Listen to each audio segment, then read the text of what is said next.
Hi అండి.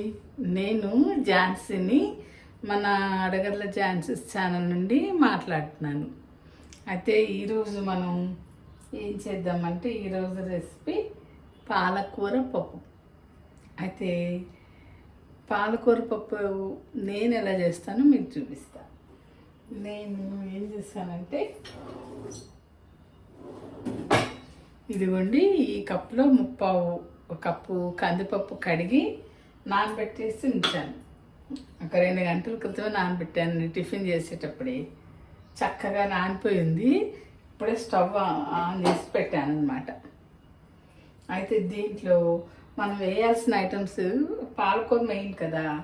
పాలకూర మనకి 20 రూపాయలు అలా ఇస్తున్నారు కదా. శుభ్రంగా 3 సార్లు కడిగానండి. ఆ 3వసారి కడిగినప్పుడు ఉప్పు నీళ్ళలో కూడా కడిగి తీసి సన్నగా కట్ చేసి పెట్టుకున్నాను. అయితే ఈ పాలకూర కాడలు చూసారా, కాడలు కొంచెం మరీ చివర్లో మాత్రం తీసేసి ఒక అరంగుళం కట్టలు కట్టిస్తారు కదండి, చివర ఒక అంగుళం అలా తీసేయచ్చు. మరీ లావుగా ఉన్న కాడలు తీసేయచ్చు, కానీ మిగిలినవన్నీ వేసేసుకోవచ్చండి. ఎందుకంటే ఊరికే మగ్గిపోతుంది, ఆకు మగ్గినట్టే మగ్గిపోద్ది కాడ. అదే మనకి తోటకూర కాడలు అయితే లావుగా ఉన్న కాడలు తీసేయాలి పప్పులో వేసినప్పుడు.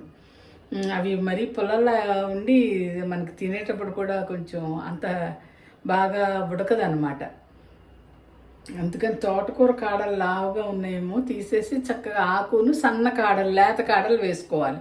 అవి కొన్ని తోటకూర కాడలు సన్నగా ఉన్న బాగా పుల్లలా ఉంటాయండి, ముదిరిపోయి, అవి కూడా తీసేయాలి. పాలకూరకు ఆ ప్రాబ్లం లేదు, అన్నీ చక్కగా మగ్గిపోతుంది అనమాట ఆకుతో పాటు. ఇది ఇలా సన్నగా కట్ చేసి పెట్టుకున్నానండి పాలకూరని.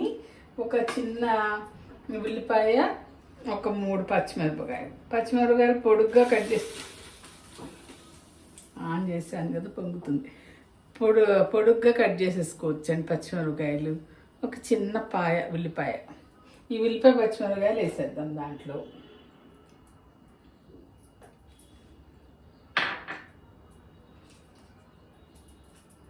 మనం పప్పుతో పాటు నలిగిపోయి ఆకుతో పాటు తినేయాలి అనుకుంటే ముందు తాలింపులో కొంచెం వేసిన, కొంచెం కరివేపాకు కూడా ఇలా వేసేస్తున్నానండి. ఇది పాలకూర వేసేద్దాం ఇప్పుడు.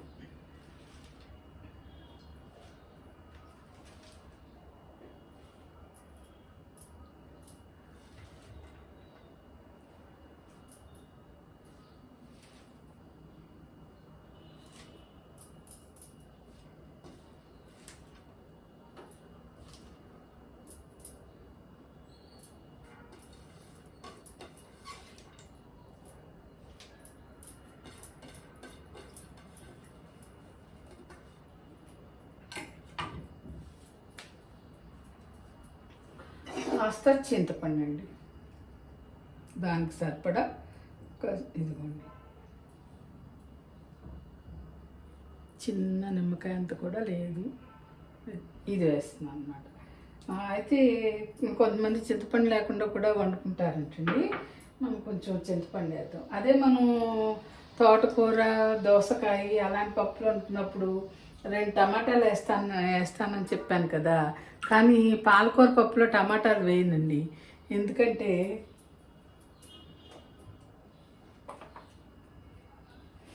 ఇవి వేసేసుకున్నాము. ఉప్పు వేసేసుకున్నాము. గొండు ఉప్పు ఒక స్పూను, తలపట్టు స్పూన్. అది నిండా ఏమీ లేదు, మళ్ళీ మనం చూసి వేసుకోవచ్చు.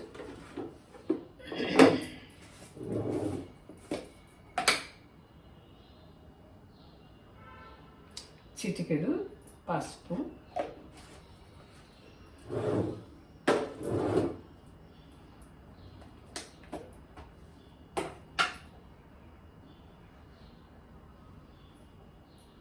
కారం 1.5 స్పూన్ వేసానండి. అయితే దాంట్లో ఒక 3-4 పచ్చిమిరపకాయలు కూడా వేసాను కదా, మళ్ళీ తాలింపులు 2 ఎండుమిరపకాయలు కూడా వేస్తాం, సరిపోతుంది అన్నమాట కారం.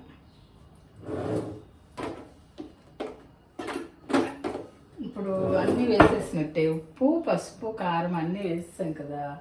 ఒక్కసారి గరిటతో కొంచెం ఇలా అనేసి లోపలికి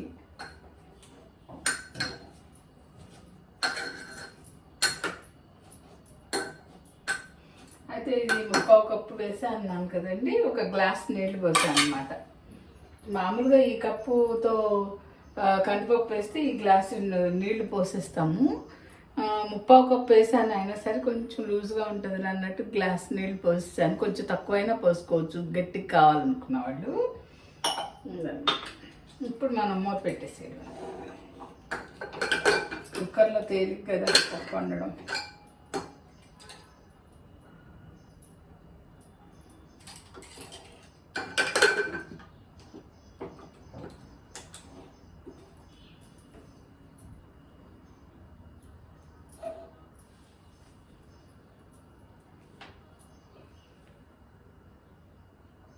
కాస్త సెగ వచ్చినప్పుడు పెడితే మనకి ఇట్లా ఇది అవ్వకుండా ఉంటుందండి. కొంచెం పైకి రావాలి, బబుల్స్ అవన్నీ వచ్చినట్టు వస్తాయి కదా.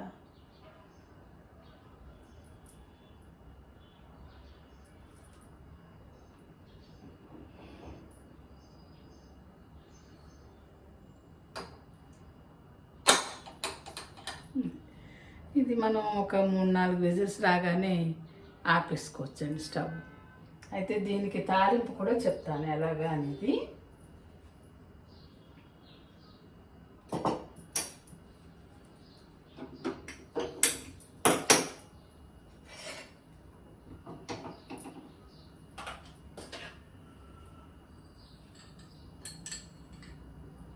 ఒకటి, 2, 3 స్పూన్లు వేసానండి. స్పూన్తో ఆయిల్. అయితే ఈ దినుసుల సంగతి చూద్దాం.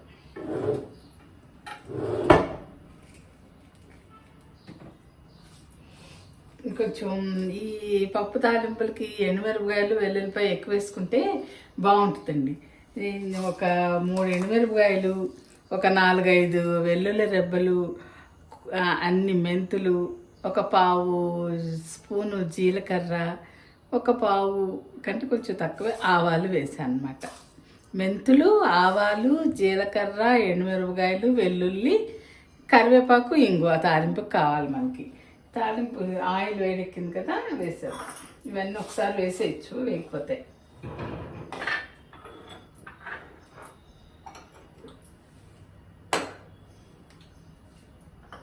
కరివేపాకు కింద కొంచెం పప్పుతో పాటు ఉడికిపోతాయని కొంచెం వేసాను కదా, కొంచెం ఉంచానండి తాలింపుకి.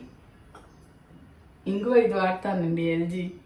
కొంతమంది విడిగా పలుకులు అవి ఇవి తెచ్చుకుంటారు. ఇంకా అవన్నీ మనం మళ్ళీ పలుకు అంటే ఇట్లా దంచాలి, వేయాలి, అది ఇంకొంచెం స్మెల్ బాగుంటుందని అంటారు. కానీ ఏమో ఎప్పుడు ఇంక ఇదే అమ్మ వాళ్ళు ఇదే వాడేవాళ్ళు, మేము అదే వాడుతున్నాం. ఎల్జీ. ఆయిల్ ఏమో పల్లి నూనె. అయితే ఇప్పుడు చూడండి వేసి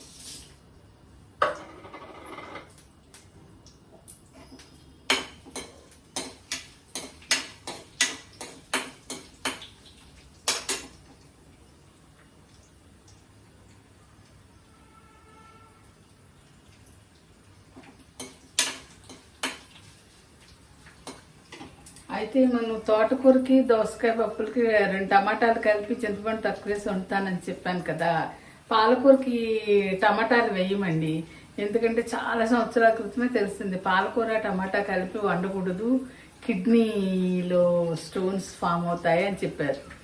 చాలా ఏళ్ల క్రితమే, దాదాపు 25 ఏళ్ల క్రితం నుంచి ఇంకా అట్లాగే పాలకూర పప్పు వండినప్పుడు టమాటా యాడ్ చేయట్లేదు అనమాట. ఒట్టి కొంచెం చింతపండే వేస్తాం. అయితే మేము ట్రాన్స్ఫర్ మీద పాలకూరలు వెళ్ళామండి. వెళ్ళినప్పుడు మా నైబర్స్ చెప్పారు, అసలు వాళ్ళు పప్పు వండినప్పుడు ఆకుకూర పప్పు వండినంట చింతపండు వేయరట. ఆకుకూర పప్పు వండే చేసుకుని ఆవకాయ ముక్క నంచు తినేస్తామంటే చింతపండు వేయమన్నారు. ఓహో ఇలా కూడా చేస్తారు కాబోలు అనుకున్నాను. నాకు అది ఫస్ట్ టైం తెలిసింది, పప్పులో చింతపండు వేయకుండా వండుతారని. వాళ్ళు అలా చేసుకుంటారంట, ఒక్కొక్క పద్ధతి అనుకోండి. అయితే ఈ పాలకూరకు మాత్రం టమాటాలు విడిగా వండినా ఎట్లా వండినా టమాటాలు యాడ్ చేయకూడదని చెప్పారండి. కొంచెం కిడ్నీలో స్టోన్స్ ఫామ్ అయ్యే గుణం ఉంటుందండి ఈ 2 కలిస్తే, అందుకని. కాకపోతే ఆకుకూర ఎక్కువగా తినాలంటున్నారు కదా, దాంట్లో కే విటమిన్ అది ఉంటుంది. మనకి రక్తం ఏదన్నా బ్లీడింగ్ అయినప్పుడు రక్తస్రావం అయిపోకుండా రక్తం గడ్డగట్టే కెపాసిటీ కే విటమిన్లో ఉంటుందంటండి. ఆ కే విటమిన్ ఆకుకూరలో ఉంటుందంట. అందుకని కంపల్సరీ ఆకుకూరలు బాగా తినాలి అందరని చెప్తున్నారు కదా. వారానికి రెండు మూడు సార్లు అయినా ఆకుకూర తెప్పించు తింటే మంచిది అంటున్నాను.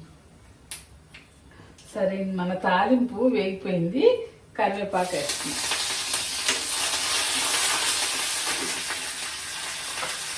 ఇప్పుడు ఇంగువండి ఇలా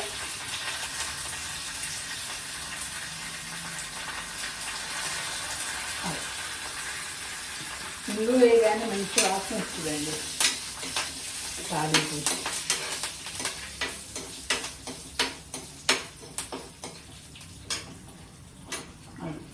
ఇప్పుడు ఇది ఇలా తాలింపు పెట్టి ఉంచుకున్నాం కదా, ఇది 4-5 విజిల్స్ రాగానే స్టవ్ ఆఫ్ చేసేస్తే పప్పు రెడీ. అయితే చల్లారినాక కొంచెం గరిటతో ఇట్లా మెదిపినట్టు చేసి అప్పుడు ఈ తాలింపు ఆ పప్పు కుక్కర్లో వేసేసి మళ్ళీ ఒక 5 నిమిషాలు ఉడకనివ్వాలండి. అప్పుడు కొంచెం ఆ తాలింపు రుచి పప్పు బాగా పట్టి బాగుంటుంది అనమాట. అలా ఒక 5 నిమిషాలు ఉడికిస్తే, 5 నిమిషాలు కాకపోతే 2-3 నిమిషాలైనా ఉడికిస్తే ఆ తాలింపు వేసేసి ఆ టేస్ట్ బాగుంటుంది. సరేనండి, ఇది మన పాలకూర పప్పు సంగతి. సరేనా? ఎవరైనా అంటే అందరికీ సాధారణంగా ఇలాంటివన్నీ తెలుసండి. మళ్ళీ కొత్త జనరేషన్ ఎప్పటికప్పుడు వస్తూనే ఉంటుంది కదా, వాళ్ళందరూ యూట్యూబ్ సెర్చ్ చేస్తూనే ఉంటారు. పాలకూర పప్పు ఎలా ఉండాలి, కొబ్బరి పచ్చడి ఎలా చేయాలి, అలాంటి వాళ్ళందరికీ ఇది ఉపయోగపడుతుంది అనమాట. ఓకే అండి, మా ఛానల్ని సబ్స్క్రైబ్ చేయండి. ఇంకా ఇలాంటి వీడియోస్ చూడడానికి అవుతుంది అనమాట. ఓకే.